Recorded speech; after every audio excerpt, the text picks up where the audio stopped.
What's up, guys? So today I'm going to be doing a review on the Dyna. So let's cue that intro and let's get started.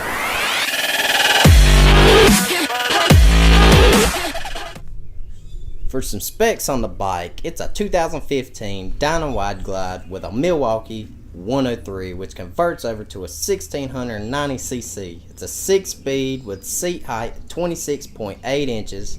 Front brake, 4-piston fix, rear brake, 2-piston, torque-free, floating rear, with a 4.7 gallon fuel tank with a dry weight of 718 pounds. Now, I am 5'10", and sitting on this bike, you can see I reach the forward controls very comfortably, and I can flat foot both feet on the ground when I come to a stop. So, when you're sitting on the bike, you automatically have your gauge cluster right here. Over here, if you can see inside there, that's your fuel gauge. Over here's your fuel cap. And right here, you got your neutral light, your high beam, your left turn signal. Then you have your oil light and your right turn signal. And then right here is your key. You stick it in, you turn this, it'll lock and unlock. Right now, it's unlocked. If you turn to the left, that's just using your power that won't crank. Turn it to the right, and that's ignition. And over here you got your trip, and then your settings on here. Right now it's the gear to RPM. So over here it'll tell you what gear you're in: first, second, third, fourth, fifth, and sixth. And over here it'll tell you your RPM. Now if you hit your trip light, you'll go to miles, trip A, trip B, remaining miles on your fuel tank, time, and back to the gear and RPM. Then below that, you have your horn, you have your high beams, low beams, and you click in on it, and that's your passing light, left turn signal. Then on this side, you got your 4 ways, your ignition on and off, you got your right turn signal, and the start. And I'll start and I'll show you how the RPM thing works.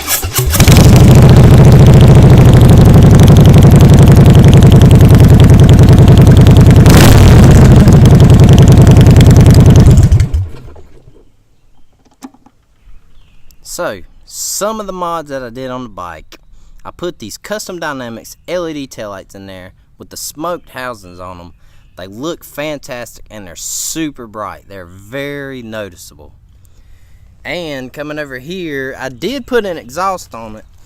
At the time, I wanted to put the Vance and Hines sweepers on it, but I couldn't have them in time with the date I was trying to get them at before bike week. So what I went ahead and put these on there, and these will probably be coming off within the next week or so. It does have a different seat on it. This is a Mustang seat, and it does have the higher back, so it makes it more comfortable for longer rides.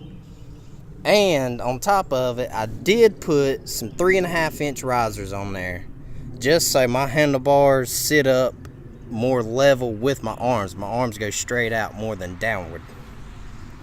So now that I gave you details on the bike, let's go ahead and do a pros and cons on this bike. I'll start with the cons, which is not too much because I really love this bike. One of the cons is the stock seat.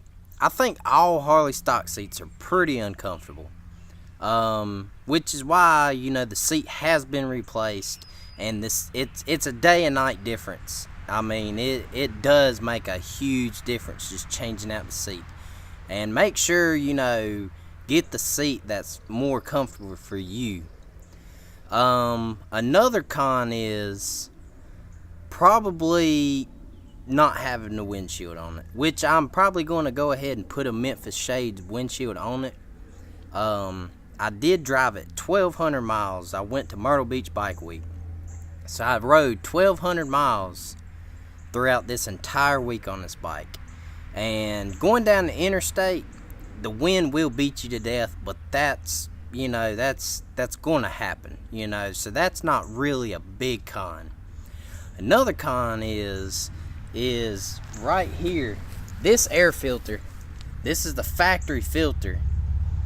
And when you're sitting on the bike, I'm 5'10", so, but I know a buddy of mine, he's 6'2", and he complains about the same thing.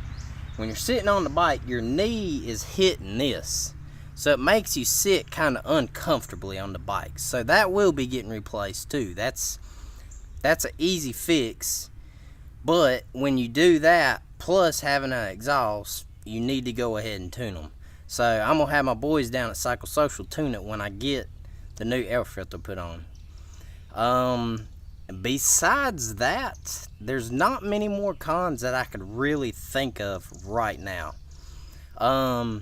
Pros about the bike: it is a 6-speed, so that helps tremendously for long distance rides. Those that's been watching the videos know about the Sportster and everything else. It's a 5-speed. I could have made it to Myrtle Beach on the Sportster, no problem. But I think in 6th gear, I was going about 80 miles an hour, and I was only at 2,000 to 2,300 RPMs, which was absolutely fantastic. I do love how they got the what gear you're in, just to help know, when you're riding. I know sometimes I'll be kind of off paying attention to other riders and stuff like that, and forget what gear I'm in. I could go on for a day talking about all the pros and stuff about this.